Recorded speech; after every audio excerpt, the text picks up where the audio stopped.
Hello, Madam Mayor and councillors. Thank you for the opportunity to speak to you. You should have received an open letter from us about our concerns about the proposals for motorcycle parking charges. Nearly 1,500 people have signed the open letter across a full spectrum of society in Camden, including nurses, doctors, ambulance technicians, office workers, actors, couriers and handymen.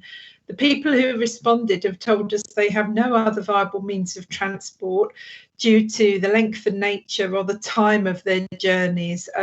People are often using motorcycles when they're travelling at times when public transport's not there. These proposals will therefore stop key workers such as nurses and doctors from working in Camden. And these are the heroes of the pandemic who are going to be affected by this. We've also been told the proposals will stop people on low incomes, including people who work directly for Camden Council, from working in the borough. And that's the reason that the trade union, GMB, opposes the plans. We've been told that the proposals will cause some people, such as mobile handymen, to switch from motorcycles to cars or vans, and therefore increase traffic and emissions.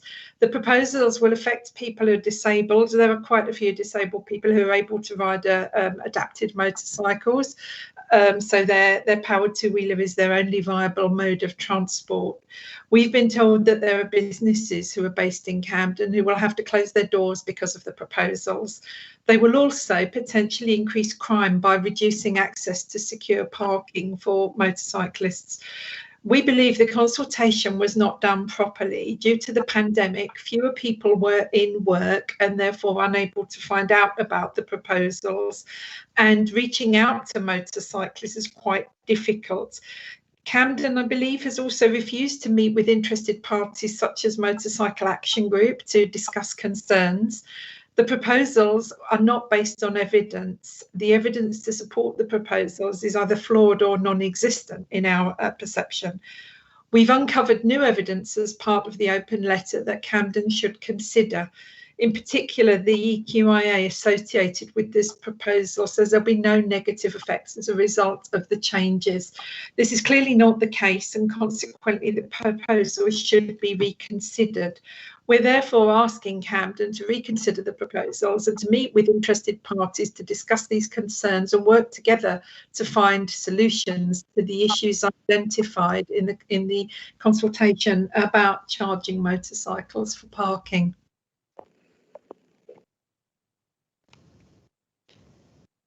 Thank you. Does any member wish to ask a question of the deputy? Madam Mayor, Councillor Cooper has indicated that he has a question. Councillor Cooper, go ahead. Thank you very much for bringing this petition and deputation, presenting the open letter. It's eye-opening to see such a large cross-section of people signing the letter. I want to pick up on two things that you mentioned, and maybe you can clarify them or add some more evidence that you might have and you think the council hasn't listened to.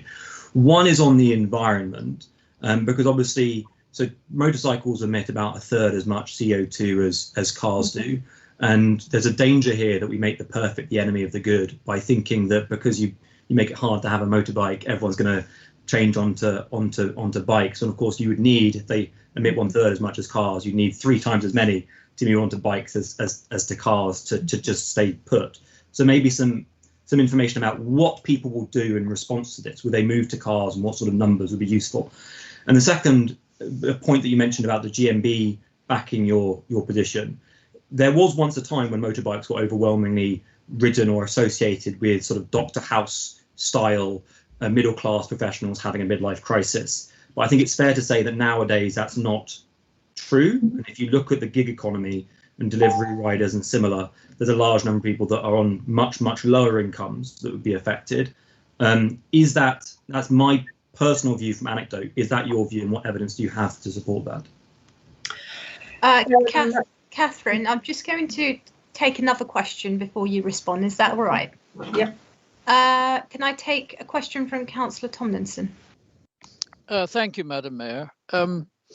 Catherine, you mentioned equalities, or rather the equalities impact statement that has been done. And I wonder if you'd care to expand a bit on how you feel that statement is not correct. and perhaps if you feel any particular part of society, male, female, young people, disabled people, are particularly affected by the proposed charges increase.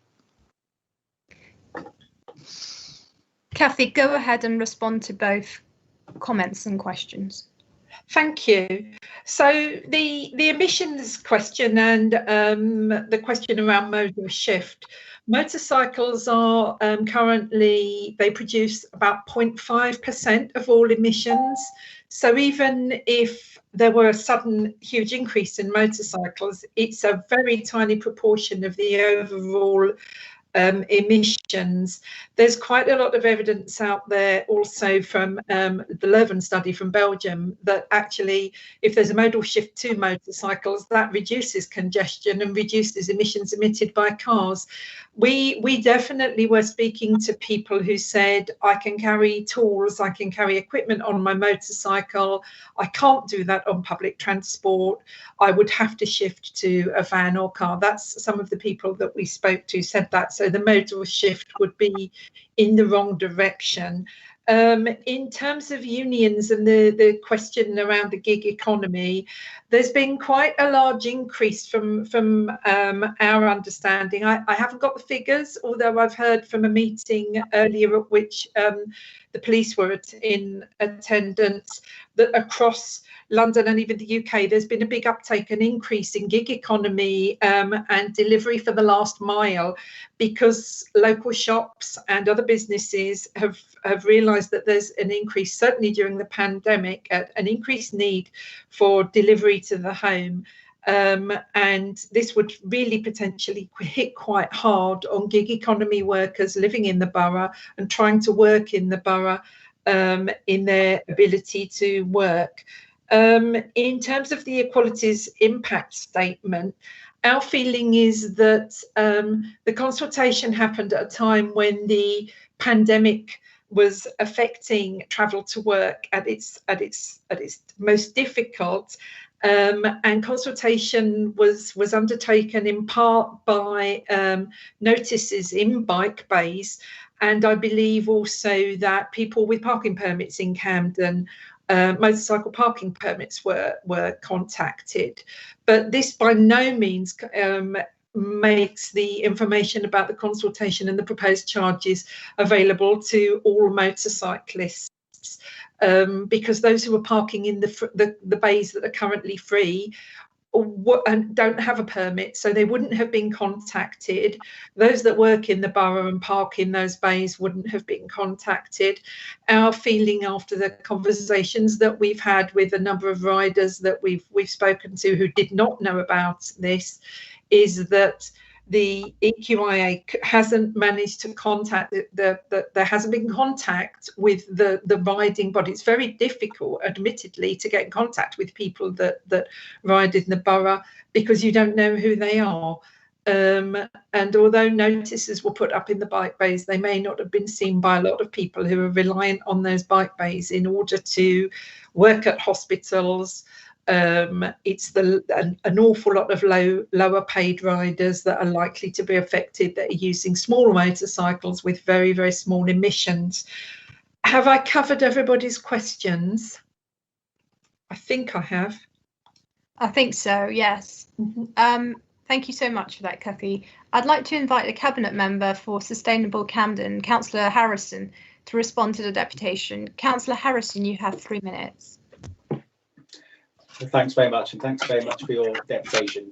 Just for councillors' information and for clarity, there is no decision on this tonight, contrary to claim in an email you may have received earlier today. I'll just run through a few kind of factual points. The consultation had 573 responses, which I think is quite a healthy response figure, especially during a pandemic.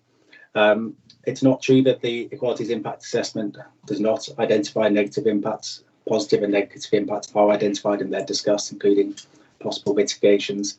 And I'm not clear also about the claim about refusing to meet. I've certainly not been approached. The proposals are still being looked at, still being worked up, and we're considering what mitigations there might be, whether they go forward as they were originally proposed, As they were originally proposed, we were looking at a daily permit of £6 per day.